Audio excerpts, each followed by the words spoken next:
Haleluya. Puji Tuhan, kita bertemu kembali dalam kasih dari Tuhan Yesus Kristus. Apa kabar teman-teman? Kami berdoa supaya semuanya dalam keadaan baik-baik dan semuanya bisa bertumbuh di dalam Tuhan. Ada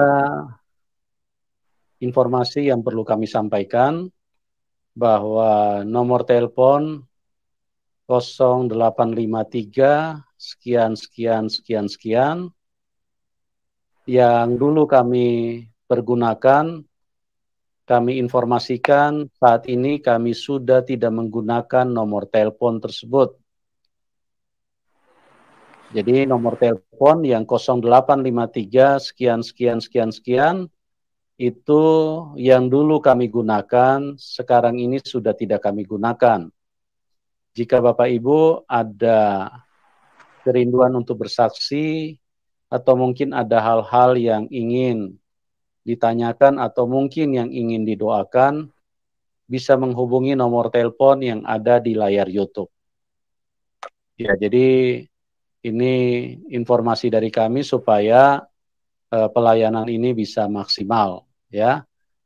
Dan pada kesempatan ini kita kembali akan mengikuti bagaimana perjalanan hidup seseorang yang tadinya dari iman yang berbeda, tidak mengenal Tuhan, artinya tidak percaya kepada Tuhan Yesus, dari iman antikris, artinya tidak percaya kalau Tuhan Yesus itu adalah Tuhan, dan bagaimana beliau bisa berbalik, bagaimana beliau bisa meninggalkan keyakinannya yang lama, dan saat ini menjadi seorang yang percaya kepada Tuhan Yesus.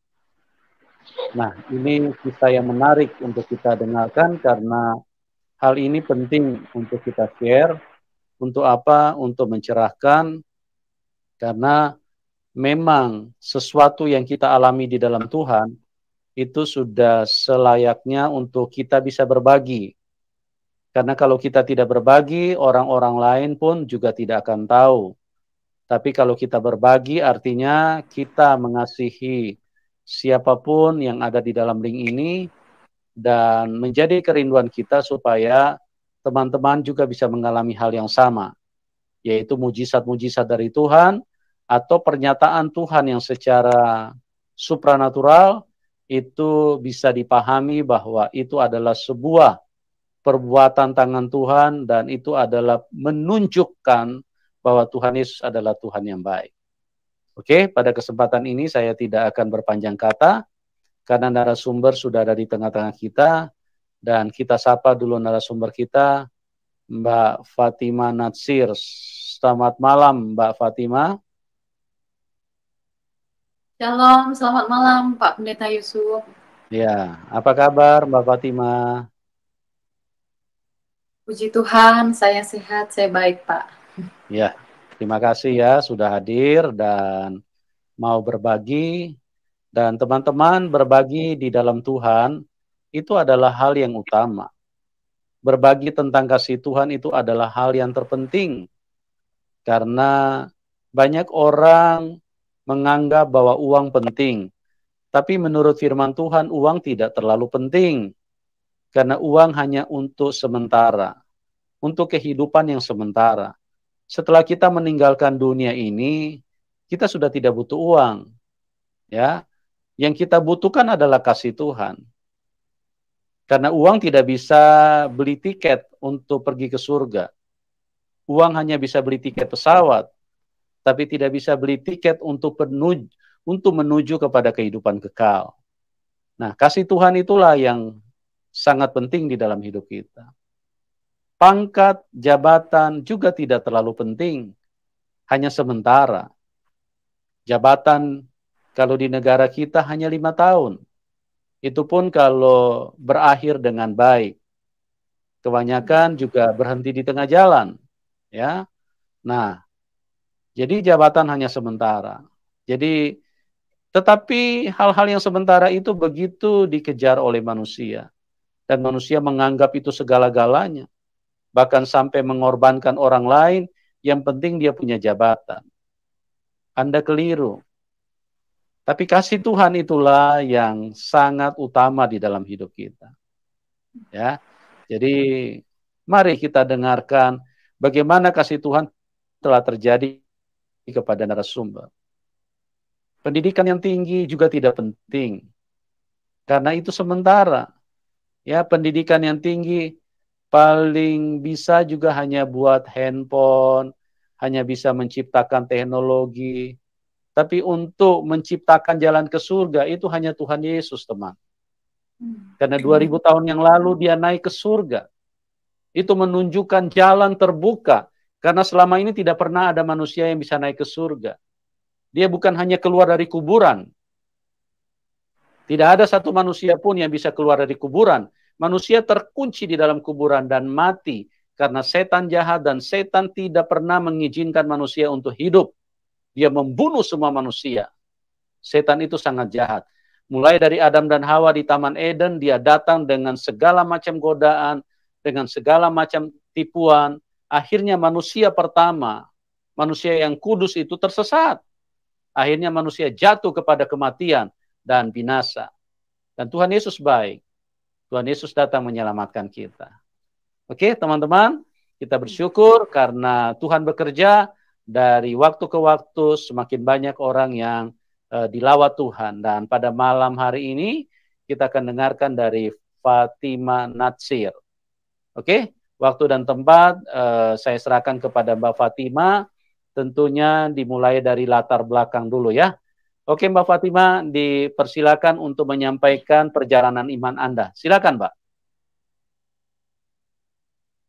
Iya, terima kasih Pak Yusuf. Shalom semua penonton setia, subscriber YouTube channel Bapak Pendeta Yusuf Monobulu. Saya sangat bersyukur bisa diundang untuk menyampaikan kesaksian. Saya ingat sekitar 2 bulan lalu atau 2 bulan lebih yang lalu tim dari Bapak Yusuf Monobulu ada menghubungi saya melalui DM di Instagram untuk minta untuk bisa hadir membawakan kesaksian di YouTube channel ini. Dan puji Tuhan setelah berapa kali coba ya, memang terhalang dengan sinyal, terus juga media alat yang digunakan secara khusus untuk saya di sini karena terbatas ya. Saya hanya pakai handphone, sedangkan laptop sedang rusak. Tapi puji Tuhan, malam hari ini saya bersyukur bisa menyampaikan kesaksian saya dan semoga Tuhan menolong supaya kesaksian ini bisa disampaikan dengan baik dan Tuhan mengizinkan kita menggunakan jaringan yang baik malam ini. Perkenalkan, nama saya Fatimah Natsir. Sesuai yang sudah disampaikan sama Bapak Pendeta Yusuf tadi, saya saat ini berusia 25 tahun. Sebelum saya bercerita lebih lanjut, saya ingin bercerita terlebih dahulu tentang latar belakang iman saya, kepercayaan saya. Saya terlahir sebagai seorang Muslim, kami keluarga Muslim. Saya 3 bersaudara, saya punya 2 saudara, 1 laki-laki, kemudian adik juga laki-laki. Jadi 3, saya perempuan satu-satunya dan saya anak nomor 2. Begitu. Kemudian papa saya itu Muhammad Natsir, suku Bugis, Makassar, Sulawesi Selatan, Parepare. Kemudian mama saya orang Dayak asli Kalimantan, begitu. Terus mereka menikah, dapat anak, kemudian saya dan adik saya. Kemudian saya dilahirkan, kami semua dilahirkan dengan kepercayaan agama Islam. Terus kami memang belum kenal ini agama Kristen gitu.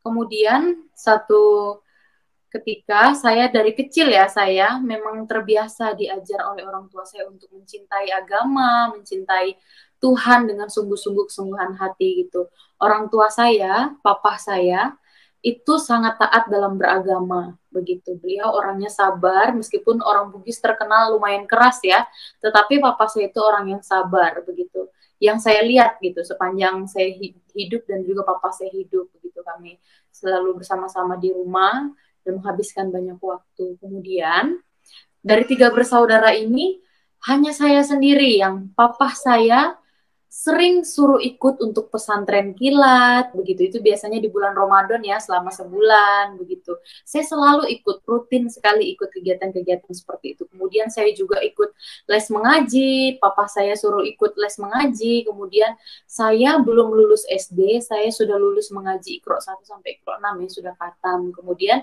langsung lagi lanjut, saya mengaji Al-Quran gitu. Di dalam Al-Quran itu ada 30 juz begitu. Nah, saya sudah sampai di juz 15 gitu. Jadi memang saya ini karena perempuan satu-satunya, saya lebih dekat, lebih condong ke papa saya gitu. Saya lebih dekat sama papa saya gitu. Nah, jadi papa saya suruh ikut ngaji apa segala saya ikutin gitu nasihat papa saya. Kemudian papa saya juga belikan saya perangkat lengkap alat sholat gitu. Jadi itu buat saya semakin semangat. Terus orang tua saya juga suruh saya berjilbab begitu dari saya SMP ya, saya berjilbab begitu. Kalau SD belum. Kemudian sampai di suatu ketika saya memang sungguh-sungguh mempelajari agama saya.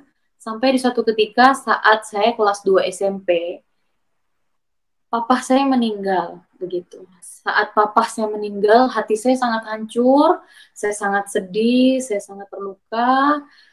Saya merasa bahwa saya tidak punya papa, saya takut untuk bermimpi besar, saya takut untuk melangkah ke depan karena saya tidak punya seorang pelindung gitu, karena saya lebih dekat ke papa saya gitu. Papa saya meninggal, saya sangat sedih. Kemudian papa saya meninggal karena ini ya, saya lupa kemarin karena jantung atau karena apa ya, karena papa saya perokok berat juga begitu. Kemudian meninggal. Terus ada tahlilan di rumah kami. Biasa kalau di agama kepercayaan sebelumnya itu kita wajib mendoakan orang-orang yang sudah meninggal gitu supaya amal ibadah mereka, semua perbuatan-perbuatan mereka dan doa kita bisa sampai gitu, terus mempermudahkan jalan mereka, dilapangkan untuk menuju surga begitu. Nah, lalu saat orang tua saya meninggal, tahlilan nih, kemudian termasuk guru-guru ngaji saya juga datang pergi berdoa di rumah kami gitu. Terus saya nangis-nangis tanya ke guru ngaji saya bilang, Ibu, Ustazah, apakah papa saya dia masuk surga gitu. Terus guru ngaji saya ini tidak bisa menjawab ya, dia lumayan lama terdiam, terus dia bilang, insya Allah kalau amal dan ibadahnya orang tuamu cukup, pasti dilapangkan jalannya menuju surga. Terus saya tidak terima dengan jawaban itu. Terus saya tanya lagi ke teman-teman ngaji saya, terus ke orang-orang di masjid, saya bertanya kira-kira masuk surga nggak ya papa saya gitu. Tapi memang nggak ada jawaban yang pasti diberikan kepada saya, sehingga itu yang membuat saya jadi apa namanya setengah hati untuk menjalani kepercayaan saya gitu. Saya rajin sholat, saya ikut puasa, terus setiap perbuatan-perbuatan baik juga saya harus lakukan begitu, karena itu apa namanya akan dicatat gitu sama malaikat semua perbuatan baik dan buruk kita. Jadi kalau kita berbuat baik banyak, kita akan masuk surga begitu. Tapi karena jawaban-jawaban itu tidak memberikan kepastian bagi saya, itu terus muncul di kepala saya. Jadi saya hentikan mengaji, saya sampai di juz 15 saja. Terus karena orang tua saya meninggal, nah orang tua kami itu bukan orang yang mampu begitu. Setelah papa meninggal, papa saya itu hanya bekerja sebagai servis keliling, servis mesin jahit gitu. Jadi kalau ada mesin jahit orang di kampung-kampung, kami tinggal di Kalimantan gitu. Kalau ada yang rusak, papa saya yang perbaiki gitu. Nah, hanya itu kerjanya mama saya, hanya bertani gitu, berkebun. Karena papa saya meninggal, tidak ada lagi tulang punggung keluarga, mama saya hanya seorang petani. Jadi mama saya menyuruh saya lulus SMP itu untuk menikah. Bayangkan usia saya waktu itu kalau tidak salah 14 tahun ya, kelas 2 SMP. Terus saya disuruh menikah, terus saya bilang tidak mau, saya lulus SMP, saya maunya masuk SMA, saya masih mau sekolah begitu. Tapi karena mama saya bilang nggak bisa, mama tidak ada uang begitu. Apalagi saya juga punya kakak pertama, terus saya punya adik lagi gitu. Jadi untuk meringankan beban, biasa ya kalau pikir orang tua zaman dulu gitu. Jadi mama saya mau menikahkan saya gitu. Tapi karena saya tidak mau, akhirnya dan juga karena saya nekat, selesai SMP, lulus SMP, saya pergi ke kota Tanjung Selor. Jadi sekarang Tanjung Selor itu adalah ibu kota Kalimantan Utara. Jadi saya tinggal di Kalimantan Utara waktu itu. Kemudian karena saya punya semangat yang gigih ya, jadi darah Bugis mengalir gitu di nadi saya, jadi saya juga berkemauan keras gitu. Saya tidak mau nikah saat usia masih muda. Saya mau lanjut sekolah SMA. Akhirnya dari pedalaman Kalimantan, lumayan lah di kampung kami itu, di Pejalin namanya, tidak ada sinyal gitu. Terus juga listrik ada, tapi belum ada sinyal begitu. Gitulah intinya. Tidak terlalu pedalaman juga, tidak juga terlalu perkotaan begitu. Tapi memang belum terlalu maju di sana pada waktu saya masih SMP. Begitu. Kemudian karena saya rindu untuk sekolah lanjut lagi, saya belum kenal Tuhan ya, jadi saya memang masih Islam waktu itu. Saya pergilah ke kota Tanjung Selor gitu. Saya dengan izin mama saya bilang saya akan lanjut sekolah SMA, saya akan cari orang keluarga yang mau membiayai sekolah saya. Gitu. Saya siap untuk kerja di rumahnya, mengurus rumah, setrika, apa segala, nyuci baju dan termasuk ngurus anak, asalkan saya dibiayai sekolah gitu, diberikan seragam, dibiayai untuk buku-buku keperluan seperti itu. Kemudian puji Tuhan ya, ada satu keluarga yang mau terima saya gitu. Jadi saya berjilbab, harus berjilbab tinggal di rumah orang ini karena dia seorang muslim yang taat sekali dalam agama. Karena suaminya itu salah satu majelis di masjid begitu. Istrinya kerja di kantor. Kemudian saya tinggal di rumah itu. Nah, keluarga ini, keluarga muslim yang taat ini menerima saya di situ. Jadi mereka punya 2 anak laki-laki, mereka tidak ada anak perempuan. Jadi saya diangkat jadi anak mereka begitu. Jadi tinggal di situ saya taat lagi dalam melakukan peribadatan, taat melakukan puasa, sholat subuh, sholat tahajud, apa segala itu saya ikuti begitu. Sampai satu ketika saya sudah kelas 1 SMA ini, saya berjilbab. Kemudian sampai satu ketika di dalam rumah tangga itu tidak ada kedamaian. Secara finansial mereka cukup ya. Mereka sangat berlimpah malah, rumah bagus, besar, tidak seperti rumah kami begitu. Rumah mereka bagus, sangat bagus, kemudian besar, lengkap fasilitas, kemudian punya mobil, orang mampu begitu. Tetapi permasalahannya adalah mereka selalu bertengkar, tidak ada damai sejahtera, tidak ada sukacita. Sepertinya di dalam rumah itu selalu apa ya namanya, tidak ada, banyak ketidakcocokan, sehingga saya sebagai seorang pendatang di rumah itu, meskipun sudah diangkat sebagai anak, tetapi tentu ada rasa yang tidak enak ya. Apakah saya langsung berpikir, usia saya saat itu 15 tahun, kelas 1 SMA kalau tidak salah. Sudah kelas 1 SMA 15 tahun. Kemudian saya merasa tidak enak ya karena saya pendatang juga di situ. Terus saya berpikir apakah karena saya berada di rumah ini sehingga rumah tangga ini jadi apa namanya kacau begitu. Itu suami dan istri tidak tegur-teguran, terus setiap ada apa namanya banting pintu, terus kalau pergi ke dapur piring dibroduk-broduk gitu, ribut. Terus itu saya sampai 3 hari 3 malam saya sampai tidak berani makan ya. Saya hanya tengah malam jam 2 subuh saya baru pergi berani curi-curi air dingin, air minum di kulkas begitu untuk minum gitu. Pas mereka sudah tidur saya tidak berani apa makan, dan juga apa karena mereka lagi berantem gitu suami dan istri. Dan sampailah terdengar puncak dari perkelahian mereka itu, istrinya ingin cerai gitu. Saya pulangkan saja saya ke Jawa begitu. Jadi saya langsung berpikir bahwa oh begini ya, begini. Ini jadi penilaian untuk saya sendiri. Pertama dulu waktu saya SMP sekitar 2 tahun yang lalu, saya mikir ini papa saya masuk surga atau enggak gitu. Terus ditambah lagi dengan situasi ini pernikahan orang yang taat melakukan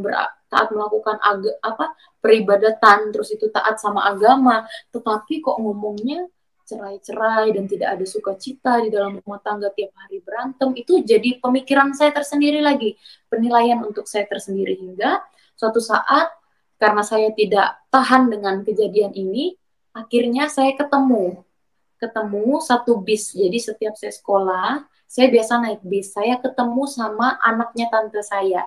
Nah, tante ini adalah anak pertama, jadi saudara mama saya. Mama saya itu dulu orang Kristen, tetapi karena menikah sama papa saya, almarhum papa saya, terus masuk Islam begitu. Lalu apa namanya, karena masuk Islam itu kami sudah tidak ada lagi hubungan gitu. Mama saya seperti membatasi relasi dengan orang-orang Kristen pada waktu itu. Jadi saya tidak kenal tante saya siapa, ini om saya siapa gitu. Saya kenalnya waktu saya pergi naik sekolah, ketemu sama anaknya tante saya, terus diajaklah mampir ke rumah gitu. Tante Hana namanya. Nah, tante inilah yang akhirnya tawarkan saya untuk tinggal di rumah mereka. Saya keluar dari rumah keluarga yang pertama yang memelihara saya itu, saya ikut ke rumah tante saya, orang Kristen. Saya masih berjilbab, saya masih taat menjalankan agama, saya masih ikut sholat, ikut puasa, melakukan di rumah orang Kristen gitu. Tante saya sama sekali tidak pernah melarang saya melakukan bukan ritual, apa namanya, peribadatan gitu. Saya sholat, saya puasa, mereka tidak larang saya lakukanlah itu karena itu memang ajaran agamamu gitu. Meskipun tante saya Kristen gitu. Satu hal yang buat saya ngambil keputusan untuk terima Yesus adalah suatu ketika berapa bulan saya tinggal di rumah tante saya itu, tante saya ini bukan orang mampu ya, keluarga mereka anaknya banyak gitu. Terus itu juga bukan orang mampu. Tante saya juga kerjanya hanya jualan di pasar, cari pakis. Kalau sayur pakis tahu, itu orang Kalimantan bilang sayur pakis, kalau orang Timur bilang sayur paku, rebung begitu. Di hutan terus dijual begitu. Tapi dengan kondisi seperti itu yang kalau kita lihat itu harusnya ada alasan kita untuk bersungut-sungut ya, tidak dipenuhi secara finansial, tetapi tante saya tetap bersuka cita. Jadi saya melihat, oh meskipun beda ya gaya hidup orang Kristen, meskipun mereka terbatas secara finansial, tapi mereka bisa tetap bersuka cita, gitu. Lalu yang kedua, tante saya itu memberikan ayat firman Tuhan kepada saya. Di kertas dia tulisnya, dia kasih dalam Yohanes pasal 14, ayat yang ke-6 gitu. Mungkin ini ayat yang terlalu klasik ya, ayat yang udah di luar kepala bagi orang Kristen gitu ya. Terus mungkin bagi beberapa orang Kristen ini ayat yang udah biasa gitu. Tapi bagi kami, orang yang belum mengenal Tuhan, ini adalah ayat yang powerful gitu. Ini punya kuasa, ini yang mengubahkan banyak orang gitu. Saya percaya juga bahwa selain saya, banyak orang di luar sana juga, orang-orang yang sudah meninggalkan agama lama mereka dan menerima Kristus sebagai satu-satunya pemberi jalan keselamatan dan memberi hidup kekal gitu karena ayat ini gitu. Nah, begitu pula saya mengambil keputusan karena ayat ini yang menguatkan saya. Firman Tuhan berkata dalam Yohanes pasal 14 ayat yang ke-6, akulah jalan dan kebenaran dan hidup. Tidak ada seorang pun datang kepada Bapa kalau tidak melalui aku. Bayangkan Tuhan Yesus berkata di situ, akulah jalan gitu. Jadi yang tahu jalan menuju surga, jalan kembali kepada Bapa itu hanya Yesus. Di situ jalan, akulah jalan dan kebenaran dan hidup gitu. Saya waktu lihat ayat ini kayak terjawab gitu. Pertanyaan saya berapa tahun silam gitu waktu saya kelas 2 SMP pas papa saya meninggal. Bayangkan, yang tahu jalan ke surga itu Yesus gitu. Caranya kalau kita mau kembali ke surga harus percaya Yesus gitu. Jadi ayat ini meskipun saya belum paham sepenuhnya waktu saya terima Yesus itu, tapi karena ayat inilah yang buat saya berani ambil keputusan. Saat itu usia saya jalan 16 tahun ya, 15 tahun, kelas 1 SMA, saya berjilbab. Saya di sekolah, karena ayat ini, saya datang ke sekolah, terus saya lepas jilbab saya di sekolah. Karena di sekolah kami itu SMA terbaik ya di Kalimantan Utara, SMA terbaik, SMA 1 Tanjung Selor. Terus itu, di SMA ini setiap jam 12 siang itu yang Islam harus pergi ke masjid sholat, terus yang Kristen ke ibadah kapel gitu. Nah saya biasanya itu ikut sholat gitu ya, sholat setiap jam 12. Tetapi karena keputusan saya sudah bulat begitu, saya berdoa di dalam WC, saya ditemani sama satu teman perempuan, saya berdoa, terus setelah itu saya keluar dari WC, saya sudah lepas jilbab saya, terus saya mau pergi ikut sholat begitu. Ternyata saya dilihat sama guru saya, guru agama. Bukan guru agama, dia orang Islam juga. Kemudian dia guru matematika kalau tidak salah, terus dilihat saya, dia marah sekali karena saya buka jilbab saya. Begitu. Fatimah, astagfirullah, kenapa kamu lepas jilbab kamu, auratmu dilihat oleh banyak orang begitu. Terus, oh saya mau ikut ibadah Bu, ikut ibadah di kapel, ikut ibadah sama orang-orang Kristen gitu. Kenapa kamu mau ikut ibadah sama orang Kristen, kata guru saya?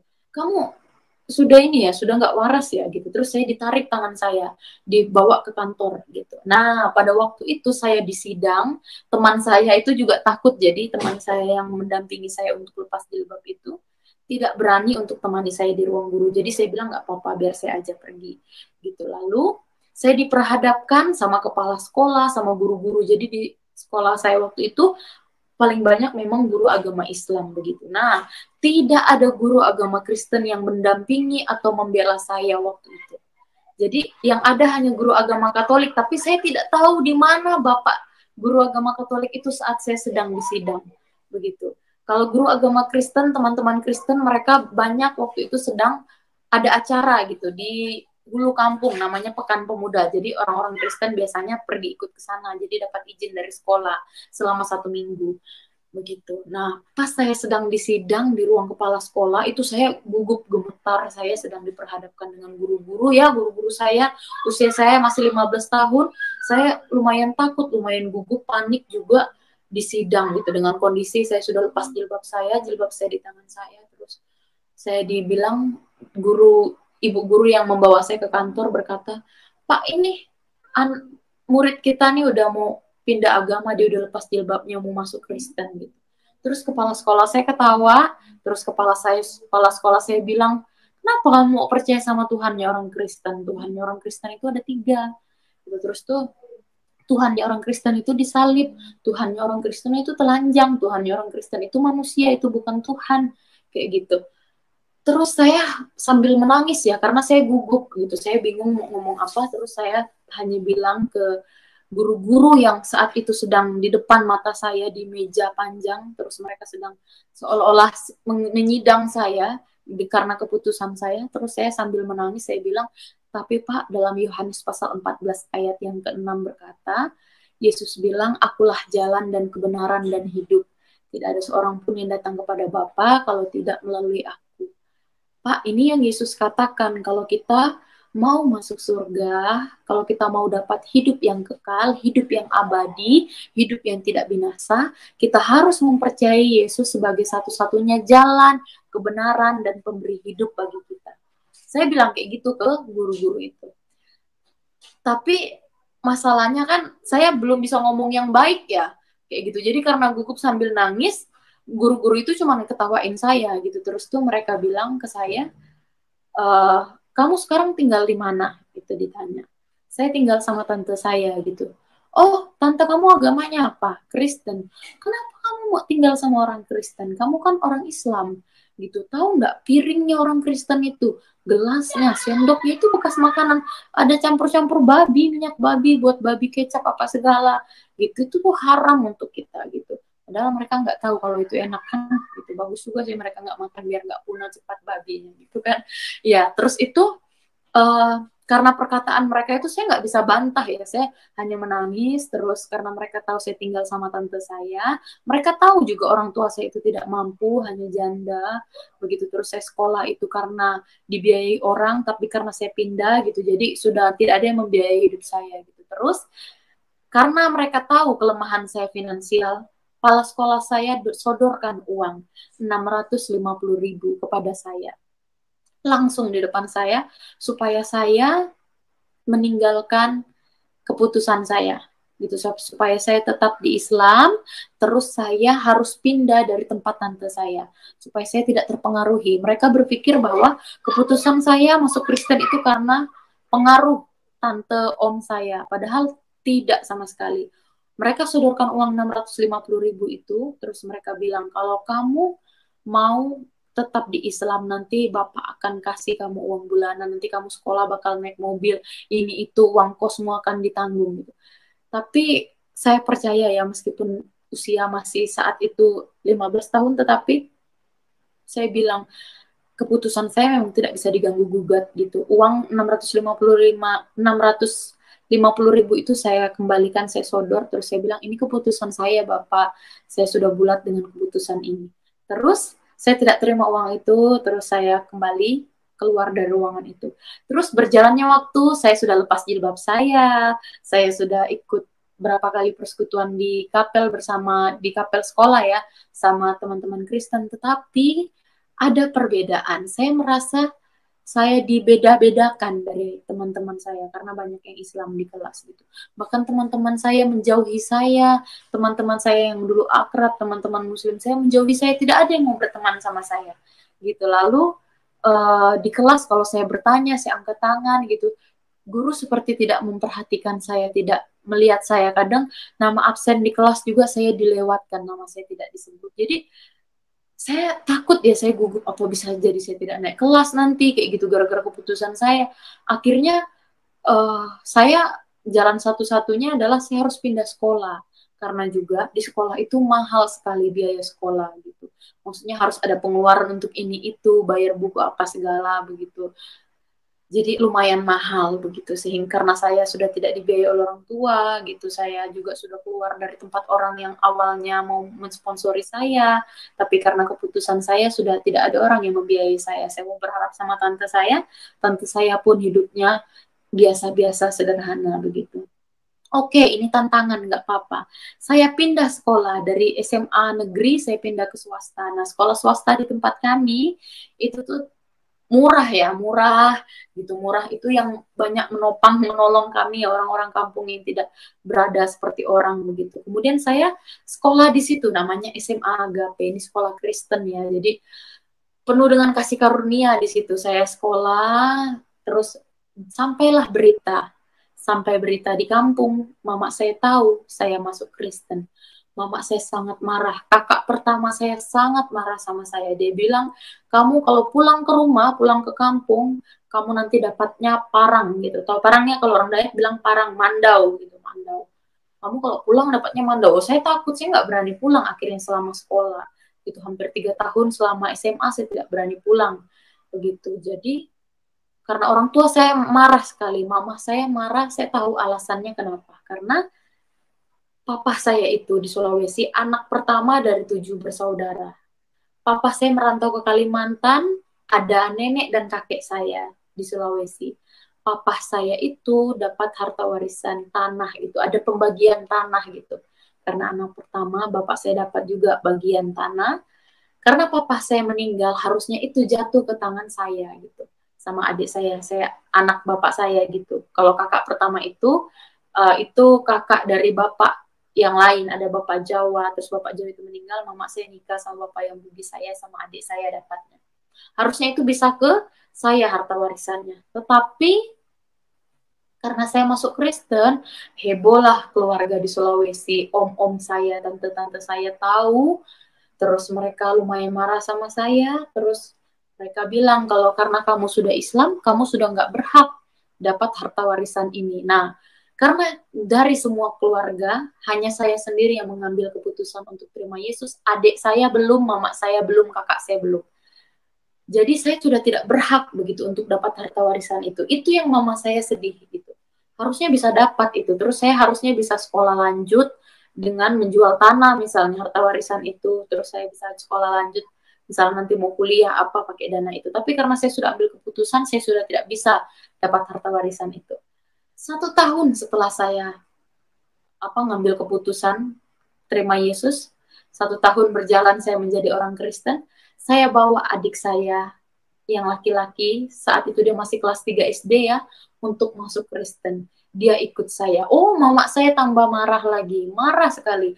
Akhirnya saya pindahkan adik saya sekolah dari kampung, pindah ke tempat saya di kota. Gitu. Ikut tante saya, dia ikut sekolah. Dia juga masuk Kristen. Akhirnya ikut sekolah minggu, dibina imannya kami berdua sama-sama. Mama saya masih Islam, kakak saya masih Islam waktu itu. Jadi mama saya marah karena tidak bisa dapat harta warisan gitu. Akhirnya karena anak-anaknya udah masuk Kristen gitu. Lalu saya bilang ke mama saya, Mama, enggak apa-apa kita kehilangan harta warisan di dunia. Gitu. Asalkan kita pegang harta warisan yang kekal, itu surga. Yang sudah Tuhan Yesus sediakan kalau kita percaya sama dia. Lalu orang tua saya ya masih kesal gitu marah sama saya. Tapi saya selalu berdoa, keluarga besar, tante saya selalu berdoa untuk mama saya, kakak saya yang masih Islam. Puji Tuhan ya, 2 tahun kemudian mama saya masuk Kristen. 2 tahun kemudian setelah saya masuk Kristen, 2 tahun kemudiannya mama saya terima Yesus, puji Tuhan. Kemudian kakak saya yang masih sampai sekarang masih Islam. Begitu. Nah itu yang masih jadi pergumulan saya. Lalu kelas 2015 saya lulus SMA. Saya terpanggil untuk sekolah hamba Tuhan.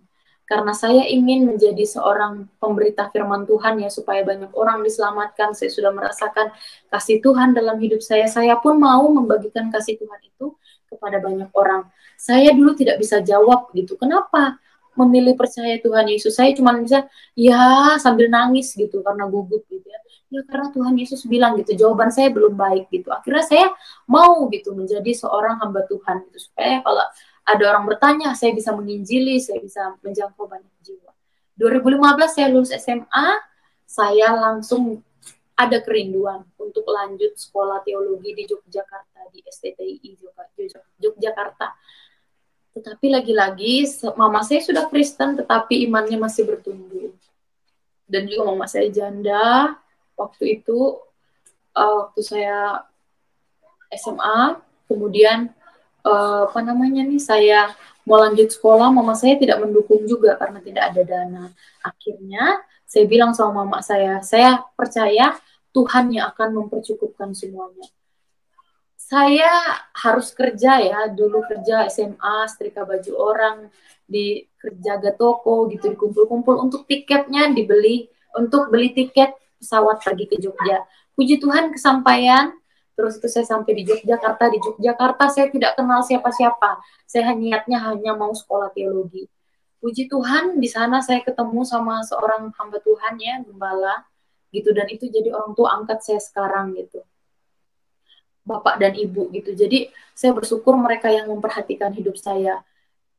Pelayanan mereka juga tidak besar kecil, tetapi saya di sana di Jogja itu hanya bergantung sama Tuhan.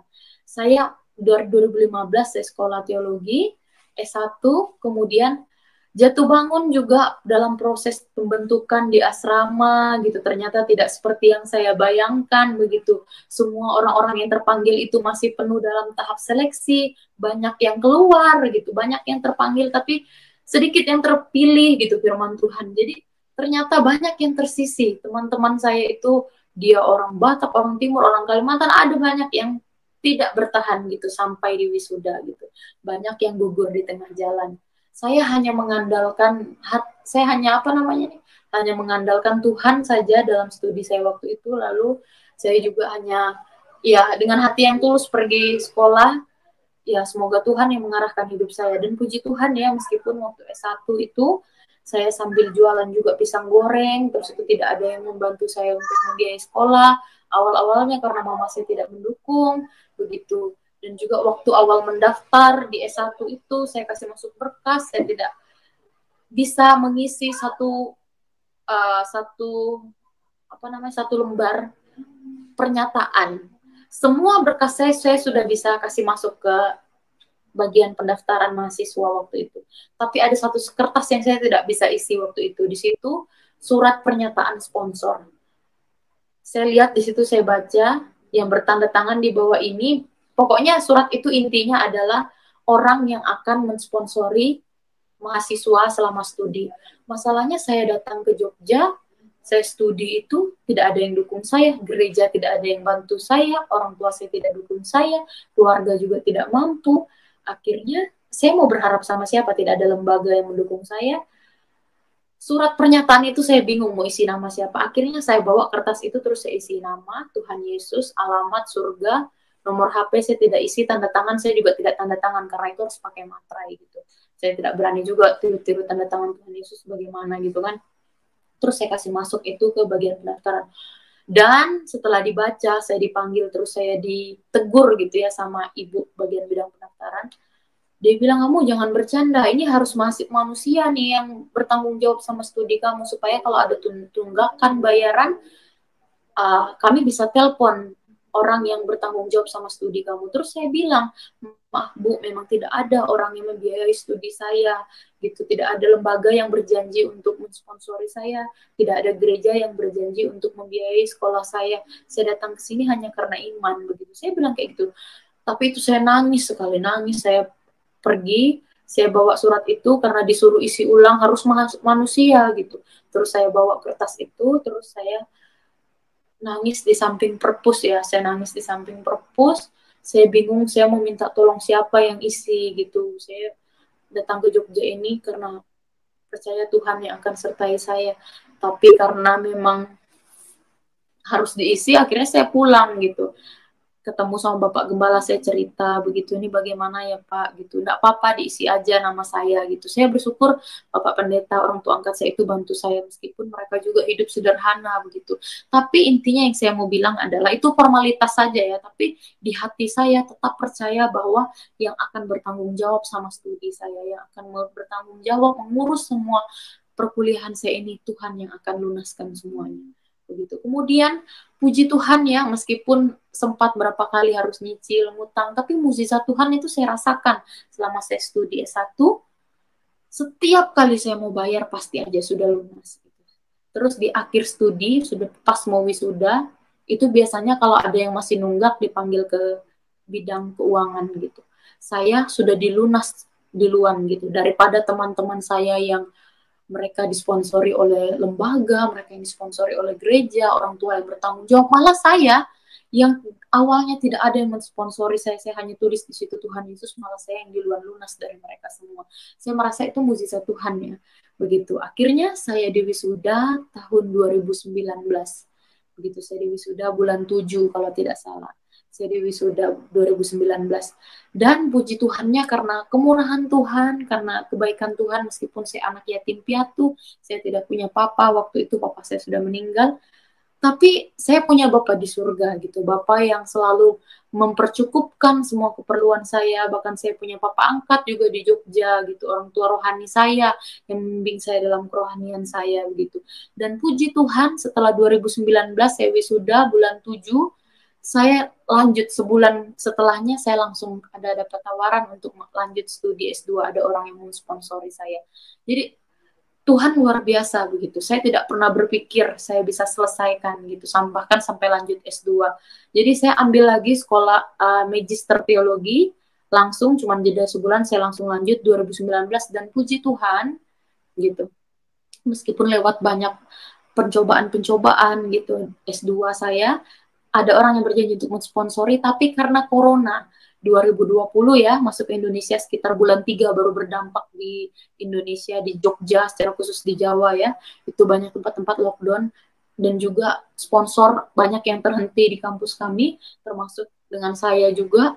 Akhirnya saya harus kerja 2020, waktu S2 saya harus kerja jadi ini di pabrik besi, jadi admin gitu. Saya jualan-jualan besi online, ada yang datang, saya juga jualan besi langsung gitu ke orang-orang gitu, ke toko-toko besi juga beberapa kali saya sempat juga begitu. Jadi saya jualan besi, saya tidak gengsi untuk melakukan itu asal itu halal gitu, karena firman Tuhan juga berkata dalam Amsal, berkat Tuhan itu ada di atas kepala orang benar, asal hidup kita benar, kita jujur, menghormati Tuhan, ada aja berkatnya gitu. Jadi asal itu halal juga, itu berkenan sama Tuhan, pasti Tuhan berkati. Saya kerja terus sampai saya 2021 ya, 2020 akhir, terus 2021 saya harus fokus ke tesis gitu. Ya, tapi puji Tuhan intinya 2021 bulan 9 saya diwisuda S2 saya. Puji Tuhan saya selesai, itu karena kemurahan Tuhan, karena kebaikan Tuhan. Saya tidak pernah berpikir saya bisa dapat, itu bonus ya, bonus yang Tuhan kasih, ini mukjizat bagi saya. Saya harusnya hanya lulus SMP, terus saya disuruh nikah, tetapi karena saya mau berjuang, dan juga Tuhan membuka jalan begitu. Ini mukjizat yang Tuhan berikan bagi saya bisa selesaikan S2 pada saat usia saya 24 tahun gitu. Jadi baru berapa bulan yang lalu, tahun lalu ya saya selesaikan. Lalu saya terpanggil untuk melayani di ujung timur dari Indonesia gitu. 2021 saya pulang ke Kalimantan bulan 10 kalau nggak salah. Terus saya ketemu sama orang tua, saya 6 tahun selama studi, dari S1 sampai S2 saya tidak pernah pulang. Terus saya ketemu sama mama saya, Terus saya bisa buktikan kalau Bapa di surga, Tuhan Yesus itu lebih berkuasa itu dari manusia. Gitu. Puji Tuhan. Terus saya ada panggilan minta izin, minta restu gitu. Sebenarnya saya ada tawaran juga untuk melakukan pelayanan misi waktu saya baru menyelesaikan S2 saya. Begitu tawaran misi untuk melakukan misi di Hong Kong waktu itu. Tapi karena itu terlalu jauh dan juga orang tua saya belum pernah ketemu sama saya selama saya studi 6 tahun begitu. Jadi peraturan di misi yang ditawarkan kepada saya itu di Hong Kong itu harus langsung pergi gitu. Jadi itu pun saya tidak ikut wisuda gitu. Jadi tawaran mereka itu butuh respon cepat. Terus kalau saya bilang oke, langsung berangkat begitu. Karena mendesak gitu. Tapi karena saya sudah konsultasi ke orang tua, saya juga tidak tega. Kalau langsung pergi lagi, takutnya di sana lama, tidak pulang. Saya belum pernah ketemu sama mama saya selama sekitar 6 tahunan gitu. Akhirnya saya tidak jadi berangkat ke Hong Kong. Terus ada juga tawaran setelah saya lulus S2 untuk lanjut S3 lagi. Begitu ada orang yang mensponsori gitu. Tetapi karena saya merasa sudah terlalu lama juga ya saya maksudnya studi gitu 6 tahun gitu. Sebenarnya baik sih tawaran itu, tapi saya mau langsung praktek di lapangan gitu. Jadi saya terpanggil untuk melayani di ujung timur dari Indonesia. Saya berfokus di pelayanan anak begitu saat ini. Saya minta izin ke orang tua, mama saya awalnya tidak izin, nangis-nangis mohon sama saya supaya saya tidak pergi ke Papua gitu, karena tahu sendiri ya bagaimana kondisi di ujung timur dari Indonesia dengan segala keberadaannya gitu, saya tidak perlu menjelaskan begitu, tapi kita semua pasti sudah tahu, dan juga apalagi mama saya tahu saya perempuan satu-satunya, belum menikah, dan juga khawatir pasti orang tua. Karena saya ada panggilan, saya percaya Tuhan akan melindungi saya. Sampailah saya di Papua pada tanggal 1 Februari 2022. Jadi saya baru sekitar mau 5 bulan ya di Papua begitu sampai hari ini. Jadi luar biasa juga pas saya sampai di sini. Saya ingat pertama kali baru sampai 2 hari di Papua. Saya sama teman saya ya perempuan juga, kami berdua sama-sama lulusan S2 untuk melayani di Papua ini. Kami dijegat sama orang mabuk karena kami dua nih malam-malam jam 7 kalau tidak salah jam 7 malam mau pergi beli sandal jepit karena kami tidak ada sandal jepit di rumah. Terus kami dua dijegat sama ini orang mabuk begitu, dimintain uang 2.000. Saya tidak ada uang 2.000 masalahnya. Saya sama teman saya, kami dua mau pergi beli sandal jepit. Ada uang di tangan kami berdua, tetapi itu uangnya 50.000. Uang di tangan saya 50.000. Kalau saya kasih uang ini 50.000 ini sama orang mabuk ini, pasti orang itu tidak akan kasih kembali ke saya. Saya tidak ada uang gitu. Tetapi ya saya bilang tidak ada uang, akhirnya orang itu bentak saya gitu sama teman saya gitu. Terus puji Tuhan ada orang yang tegur begitu. Itu pengalaman-pengalaman yang ya baru saya temukan di tanah ini begitu. Ternyata itu hal yang biasa di sini, tapi untuk kita yang dari luar mungkin kita agak lumayan kaget begitu. Dan juga saya ya banyak itu. Saya juga sempat berapa waktu lalu sudah diminta untuk saksian di YouTube ini, tetapi karena saya sakit ya, saya jatuh sakit baru seminggu di Papua, saya demam gitu sakit, asam lambung saya naik begitu. Terus berapa bulan lalu saya juga kena ini malaria ya, saya diopname di rumah sakit ya. Intinya banyaklah yang Tuhan izinkan terjadi, tapi tidak menghambat langkah saya untuk melayani Tuhan di tanah ini. Saya tidak tahu saya sampai kapan di sini, tetapi selama saya di sini saya mau memang supaya hidup saya bisa berguna di tanah ini gitu. Terpanggil untuk melayani di bagian anak gitu, karena anak adalah masa depan gereja yang harus betul-betul diperhatikan gitu. Jadi dalam masa-masa kecil mereka memang sih keluarga itu berperan penting, tetapi masalahnya kalau ada keluarga-keluarga yang tidak betul-betul memperhatikan hidup dan cara mendidik anak kan berdampak juga gitu. Memang kami tidak berperan besar begitu, tetapi setidaknya kami punya hal lah yang kami bisa taruh di anak-anak yang ada di sini gitu. Kami juga buka les ya, saya ada teman saya buka les gratis di rumah. Di rumah ini ada orang-orang Papua yang seharusnya secara usia mereka sudah kelas 4, kelas 5 SD, tetapi mereka belum bisa membaca. Bahkan ada juga beberapa orang tua yang sudah sudah tua tapi belum bisa membaca, belum kenal huruf. Mungkin ya kita, ya itulah tanggung jawab kita sesama tubuh Kristus yang harus menolong dan memperlengkapi mereka. Begitu. Kemudian saya di sini dan teman-teman juga fokus membuka PAUD gitu. Jadi tolong doakan. Gaji kami tidak besar di sini ya. Banyak orang berpikir dan menghubungi saya, katakan sayang sekali kamu sudah studi S2 terus pergi ke sana hanya untuk ngajar PAUD, buka PAUD gitu. Harusnya kamu bisa ngajar di kampus gitu. Memang betul ada tawaran untuk mengajar di kampus untuk saya. Tetapi permasalahannya nggak tahu, saya lebih terpanggil untuk ke bagian anak gitu. Saya merasa anak yang harus dididik dan ditanami. Kita berlomba-lomba ini kan, gereja berpacu dengan waktu ya, sebelum kita kalah sama dengan dunia. Kalau gereja, orang percaya tidak bentuk anak-anak gitu, tidak mendidik mereka, tidak memuridkan mereka. Kalau gereja tidak memuridkan anak-anak, sekolah minggu, pemuda, nanti dunia yang akan membentuk mereka, dunia yang akan memuridkan mereka gitu. Jadi kita berlomba-lomba gitu siapa yang cepat. Dan ya harusnya gereja tidak tinggal diam ya, karena gereja bukan terpanggil untuk membangun gedung yang besar, yang tinggi menjulang, tetapi gereja terpanggil untuk memperhatikan jiwa-jiwa yang ada di sekitarnya. Gitu. Jadi tolong doakan, karena di sini kami sedang membuka PAUD. Saya juga bersyukur karena ada banyak orang juga yang mendukung ya PAUD. Kemarin waktu kesaksian saya pertama itu ada banyak orang yang mendukung pelayanan saya di tempat ini. Saya berterima kasih, dan itu saya sudah kelola juga untuk membeli beberapa meja, kursi, terus PAUD, terus itu alat-alat, buku-buku, rak meja, begitu pokoknya. Itu saya sudah kelola untuk itu. Saya berterima kasih kepada Tuhan. Jadi tolong doakan untuk pelayanan saya di sini. Saya memang berfokus kepada pelayanan anak dan remaja di tanah Papua. Itu saja kesaksian dari saya. Terima kasih Pak Yusuf. Saya kembalikan kepada Bapak.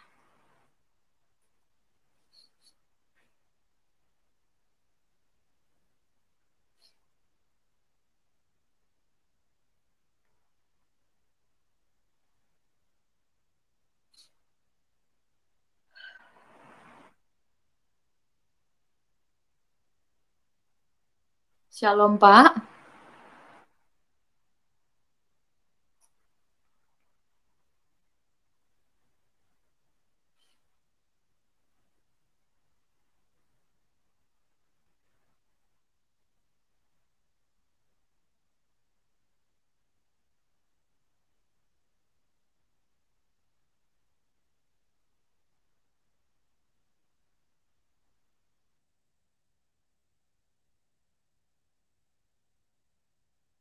Oh, tapi tadi saya kedengaran nggak ya selama kesaksiannya?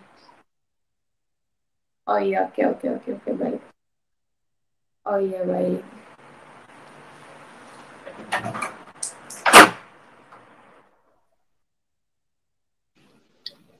Ya, haleluya. Puji Tuhan. Kita sudah mendengarkan kesaksian perjalanan iman dari Mbak Fatima Natsir, bagaimana Tuhan menyatakan diri di dalam kehidupannya yang selama ini beliau bertanya-tanya apakah orang tuanya meninggal kemana, dan apa yang menjadi kegelisahan hidupnya, apa yang menjadi yang berkecamuk di dalam pikirannya dengan melihat berbagai fenomena kehidupan yang akhirnya membuat Mbak Fatima bisa berjumpa dengan Tuhan.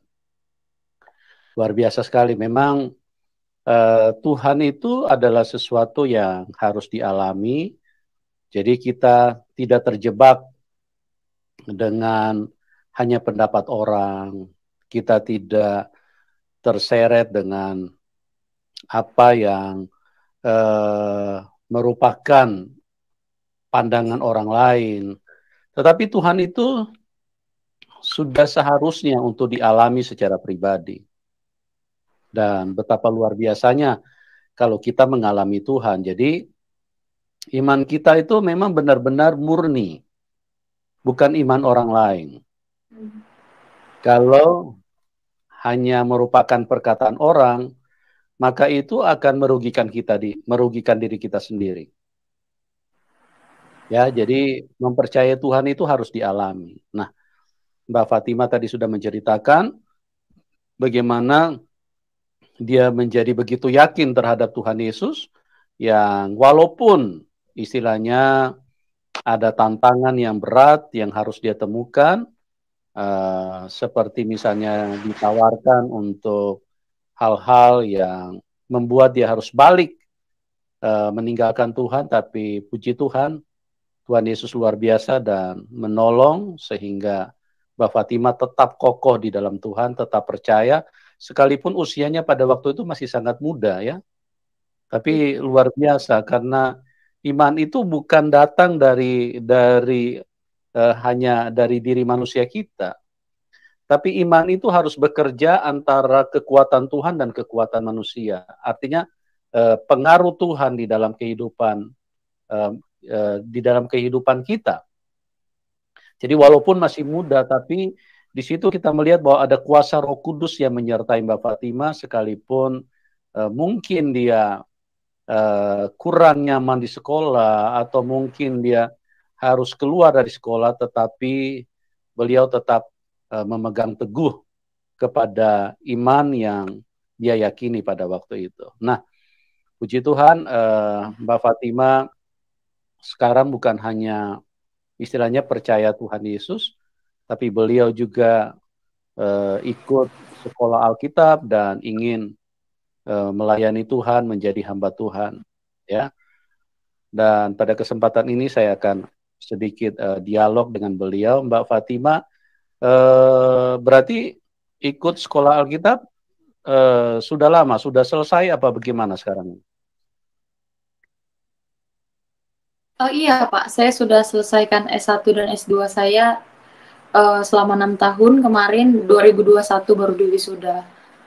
Oh iya iya, puji Tuhan ya. Berarti sekarang Ya, puji penetapan Tuhan. pelayanannya sudah berjalan ya setelah selesai S1 S2 ya. Iya, saya ke Papua, fokus pelayanan anak dan remaja. Saat ini saya dan teman-teman sedang membuka sekolah PAUD Oh, untuk luar anak-anak biasa. Papua. Iya iya iya, luar Iya. biasa. Nah, Karena kita rindu supaya ya, anak Papua ini bisa menjadi tuan di atas tanah mereka sendiri. Karena banyak pendatang ya Pak ya, iya orang-orang iya. dengan motivasi yang lain, dan mereka orang-orang yang tidak kenal Tuhan, mereka mau menguasai tanah ini, itu sangat sayang sekali gitu. Jadi anak-anak Papua harus bisa, sumber daya manusianya harus tidak kalah gitu dengan para pendatang. Itu sih kerinduan kita. Amin. Ya, itu luar biasa ya, kerinduan yang bagus. Artinya memang kita ditaruh di dalam hati kita sesuatu yang baik, sesuatu yang mendatangkan kebaikan, ya, terutama untuk keselamatan hidup kita. Karena banyak orang tidak mengarah kepada keselamatan hidup. Jadi nilai-nilai kebaikan yang dipahami oleh manusia, kebanyakan hanya nilai-nilai kebaikan yang sementara, ya, sesuatu yang sementara. Tetapi nilai kebaikan yang kekal itulah yang penting. Itulah yang bicara kasih Tuhan. Jadi bagaimana kita berjumpa dengan kasih Tuhan itu yang utama di dalam hidup kita. Tuhan Yesus berkata di dalam Kisah Rasul 4 ayat 12, oleh ilham Roh Kudus bahwa di bawah kolong langit ini tidak ada nama lain yang olehnya manusia bisa diselamatkan kecuali di dalam nama Tuhan Yesus.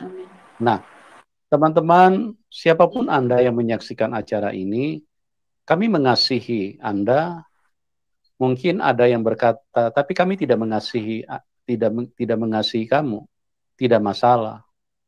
Karena yang penting di dalam hidup ini bukan kebencianmu, bukan kebencian kalian terhadap kami, tapi yang penting adalah kasih Tuhan yang mengalir di dalam hidup kami, itu harus kami bagikan kepada siapapun. Ya. Di bawah kolong langit ini tidak ada nama lain, ya, yang olehnya manusia bisa diselamatkan. Saya percaya semua yang menyaksikan acara ini, kita masih tinggal di bawah kolong langit. Belum ada yang di atas langit. Nah, dengarkan firman Tuhan, di bawah kolong langit ini. Jadi dimanapun, bukan cuma di Indonesia.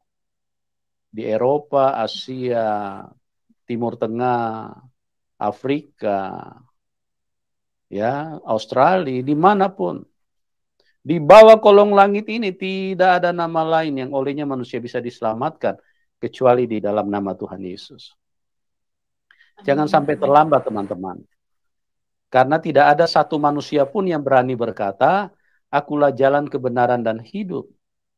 Tidak ada seorang pun yang dapat datang kepada Bapa kecuali melalui aku. Tidak ada seorang pun. Nah, sekali lagi saya tegaskan, teman-teman, saya mengasihi Anda siapapun, ya, di bawah kolong langit, dan tidak ada seorang pun, ya, dikatakan akulah jalan kebenaran dan hidup, tidak ada seorang pun yang dapat datang kepada Bapa. Saya percaya yang menyaksikan acara ini, kita semua terkategori sebagai orang. Nah, tidak ada seorang pun yang bisa datang kepada Bapa kecuali melalui Tuhan Yesus. Jadi teman-teman, jangan sampai terlambat, jangan sampai mengeraskan hatimu. Pastikan bahwa imanmu adalah iman yang berjumpa dengan Tuhan yang benar. Ya, di dalam hidup ini kita harus berhati-hati karena bagaimana kuasa kegelapan terus berusaha untuk mencegah kita supaya kita jangan berjumpa dengan Tuhan. Karena iblis itu marah besar kalau manusia berjumpa dengan Tuhan. Itu sudah ditunjukkan bukan nanti saat ini. Dari Taman Eden itu sudah ditunjukkan oleh iblis bagaimana dia datang menyerang Adam dan Hawa, dan Adam dan Hawa tertipu. Padahal Tuhan sudah bilang kalau kamu makan buah itu kamu akan mati.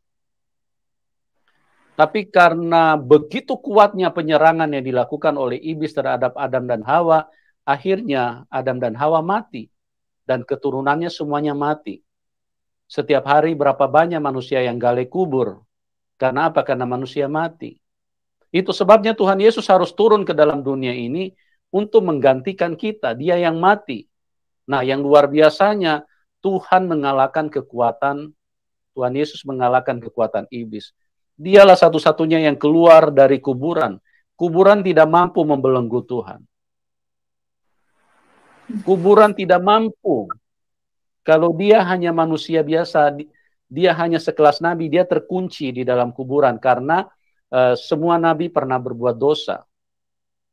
Hidup di dalam kelemahan. Tapi Tuhan Yesus satu-satunya yang kudus, yang mengalahkan maut. Dia bangkit dari kematian dan dia naik ke surga. Itulah jalan yang terbuka yang dikatakan dalam Yohanes 14 ayat 6. Akulah jalan kebenaran dan hidup. Tidak ada seorang pun. Dia buktikan dia naik ke atas. Kalau manusia mau naik pakai apa ke surga? Naik pesawat. Cuma 2 jam, 3 jam. Ya, paling lama juga 1 hari di atas pesawat. Habis itu harus turun. Karena habis bahan bakar. Ya. Tidak boleh lama-lama di atas. Nanti jatuh, ditarik setan nanti. Tapi kalau Tuhan Yesus dia naik untuk pergi menyediakan tempat bagi kita. Siapa yang bisa naik ke surga? Hanya dia Tuhan yang berasal dari surga. Hanya dia yang kudus. Tidak ada seorang pun manusia. Makanya selama Tuhan Yesus tidak turun ke dalam dunia, jalan tertutup. Tidak ada jalan. Makanya Tuhan Yesus dengan berani mengatakan, akulah jalan kebenaran dan hidup. Tidak ada seorang pun yang dapat datang kepada Bapa. Ya, memang jelas. Dia buktikan, dia bukan hanya omong doang. Tapi dia buktikan dia naik ke surga.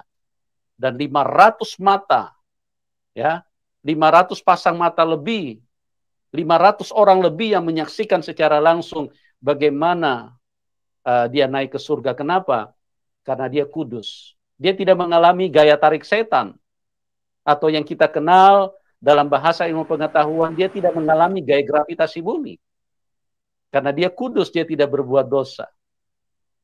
Ya, kalau manusia coba mau naik, mau pakai apa? Kalau tidak pakai alat bantu, ditarik sama setan, jatuh, mati. Ya, luar biasa sekali. Terima kasih Mbak Fatima atas kesaksiannya. Nah, satu lagi pertanyaan saya kepada Mbak Fatima. Dalam perjalanan ikut Tuhan kan ada banyak tantangan ya Mbak. Bahkan semakin hari mungkin bisa makin menjadi berat. Bukan mungkin, pasti akan menjadi semakin berat kalau kita sungguh-sungguh di dalam Tuhan. Bahkan kita lihat bagaimana kehidupan para rasul, mereka semuanya dibunuh karena percaya kepada Tuhan Yesus. Nah, izinkan saya bertanya satu hal, kira-kira komitmen apa yang Mbak Fatima bisa berikan kepada Tuhan jika terjadi hal-hal yang memberatkan hidup ini, misalnya kita harus dianiaya, atau mungkin kita harus berkorban nyawa. Kira-kira apa komitmen Mbak Fatima?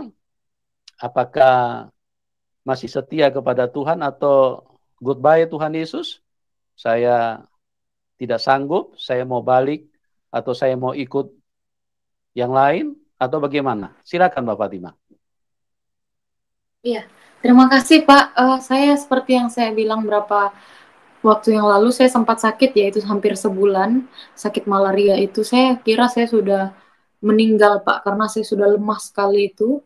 Terus saya juga pernah dikasih obat-obat yang kadaluarsa ya, tahun 2005, 17 tahun waktu saya, 17 tahun, obatnya sudah 17 tahun waktu saya sakit. Jadi saya mau bilang, ya di sini sih pengalamannya luar biasa ya di tanah Papua ini. Begitu. Saya kira saya sudah mati. Waktu saya sakit itu, saya sudah sempat pikir peti mati apa yang cocok saya pakai, terus saya pikir di mana beli batu nisan gitu, terus saya juga berpikir kalau saya mati, semoga mayat saya bisa dikirim begitu ke apa namanya ke Kalimantan gitu supaya saya bisa dimakamkan di sana supaya orang tua saya bisa lihat saya begitu. Jadi memang komitmen saya setelah saya terima Tuhan Yesus ini pertanyaan yang sulit sebenarnya ya. Karena untuk kita ya, siapa juga yang mau apa namanya mati cepat begitu kalau bisa masih lama gitu. Supaya kita masih bisa mempergunakan hidup kita berkarya di dunia ini untuk Tuhan gitu. Tapi kalau memang waktunya ya komitmen saya harus ikut Tuhan sampai akhir gitu. Karena kalau kita mau tinggalkan Tuhan gitu sayang karena dalam firman Tuhan pun berkata dalam Yohanes pasal 10 ayat 10, ia memberikan kita hidup itu karena aku datang untuk memberikan hidup dan memberikannya dalam kelimpahan gitu. Bahkan yang saya baca juga tadi dalam Yohanes pasal 14 ayat 6 bilang, akulah jalan kebenaran dan hidup, akulah jalan dan kebenaran dan hidup gitu. Nah, bahasa Yunani yang digunakan di situ itu adalah bukan bios gitu. Bios itu juga hidup begitu. Sama artinya di terjemahannya bios itu artinya hidup. Tetapi kata yang digunakan, bahasa Yunani yang digunakan untuk hidup di dalam Yohanes pasal 14 ayat 6 itu adalah zoe gitu, zoe gitu. Itu artinya hidup yang kekal, hidup yang tidak akan binasa, hidup yang abadi. Jadi Yesus bilang dia adalah jalan dan kebenaran dan pemberi hidup kekal. Jadi kalau kita mau tinggalkan Yesus gitu, itu kita malah kehilangan segala-galanya. Tapi kalau kita ikut Yesus sampai akhir, saya ikut Yesus sampai akhir, maka saya akan dapat hidup kekal. Jadi memang komitmen saya akan ikut Tuhan sampai akhir ya Pak ya, karena ya saya percaya bahwa Tuhan sudah tebus dosa-dosa saya karena kematian Kristus, pengampunan dari Kristus, saya bisa menerima pengampunan dari Bapa di surga. Haleluya. Ya, luar biasa teman-teman. Itulah komitmen daripada Mbak Fatima Natsir bahwa dia menyerahkan hidupnya sampai langkah yang terakhir, sampai pulang ke surga. Ya, jadi memang Tuhan bukan hanya menjadikan kita sebagai makhluk hidup. Kita ada di dunia ini, kita menjadi makhluk hidup. Tapi Tuhan ingin memberi kita kehidupan kekal. Ya, kehidupan kekal itu hanya bisa kita temukan nanti kalau kita kembali kepada Tuhan. Tapi kalau kita tidak bersama dengan Tuhan, kita tidak percaya Tuhan Yesus, kita tidak terima Tuhan Yesus, maka kita akan mati diterkam setan dan kita akan binasa. Makanya Tuhan Yesus bilang, pencuri datang hanya untuk mencuri, membunuh dan membinasakan. Tapi aku datang supaya kamu mempunyai hidup dan mempunyai di dalam segala kelimpahan. Hanya Tuhan yang baik. Jangan sampai salah jalan, teman-teman. Mari pastikan hidupmu bahwa engkau berjumpa dengan Tuhan yang baik, karena hanya dialah yang memikirkan keselamatanmu. Hanya dialah juru selamat yang memikirkan hidupmu. Orang tua kita belum tentu mau mati buat kita. Jangankan mau mati, kerja lebih sedikit buat kita anak-anaknya belum tentu. Ya. Tapi kalau Tuhan Yesus, sampai nyawanya pun dia berikan supaya kita tidak perlu mati. Dialah yang menggantikan, dialah yang berhadapan dengan setan di alam maut sana, supaya kita oleh kemenangan Tuhan Yesus, kita tidak perlu lagi pergi ke sana karena kita ditebus oleh Tuhan Yesus. Jadi luar biasa ya. Jadi pastikan hidupmu bahwa engkau berjumpa dengan Tuhan, jangan keraskan hatimu. Terima kasih buat Mbak Fatima yang sudah menyampaikan kesaksian, yang sudah memberkati kita semua, yang sudah menguatkan kita dan juga mencerahkan bagi sebagian orang yang belum kenal siapa Tuhan Yesus. Ya, dan teman-teman, jika Anda diberkati, boleh dukung Mbak Fatima ya. Nomor rekeningnya nanti kami taruh di layar deskripsi. Oke, dan sekali lagi terima kasih buat semuanya. Tuhan Yesus memberkati kita semua dan kita akan berjumpa di program selanjutnya dan salam kemenangan buat kita semua. Amin.